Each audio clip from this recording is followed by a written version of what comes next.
Hey everybody, Roger Levin here with your Practice Production Pearl of the Week. I want to talk to you about a very important subject, your retirement. Now the question is, when will you retire? Hold that question. You have financial advisors most likely that invest part of your assets. If they have not asked you these two questions, we have a problem. You have a problem. And in any situation, I ask myself, what's the big question here? And when it comes to retirement funding, there are two big questions. Question number one, have they told you the exact year you will be able to retire? And question number two, have they told you exactly how much money you will need based on what we know today? Because economics will change, inflation will change, interest rates will change, etc. If you have financial advisors who have not answered those two questions, who have not said to you, you need to be saving X amount now for the next Y number of years, you have a problem. Because the odds are you're going to retire a lot later than you think. I believe, I'm not a financial advisor, I don't do that work, but I built a lot of models to understand this. I believe it's going to get harder and harder to retire in America for everybody, not just dentists.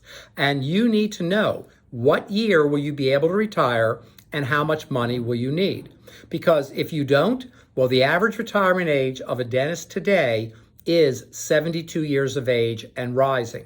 And we know at Levin Group that if you do this properly and you start early enough, you can be on target to be financially independent or retire at 62 years of age. That's a 10-year difference. What are the keys? Knowing how much you have to put away, starting as early as possible, and living somewhat within or a little bit lower than your means.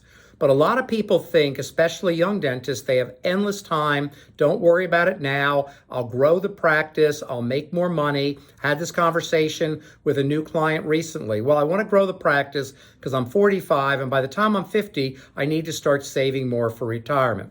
We talked about it because I care, and I sent him back to his financial advisors. I said, that's not a good plan. We can grow the practice, you can put more away, but the way you're doing things, you may not catch it up because you're not going to get long-term compound interest helping you. Now, some of you know this, but if you don't know the answer to those two questions, you need to get them. You don't have to fire your advisors, but you do have to manage them.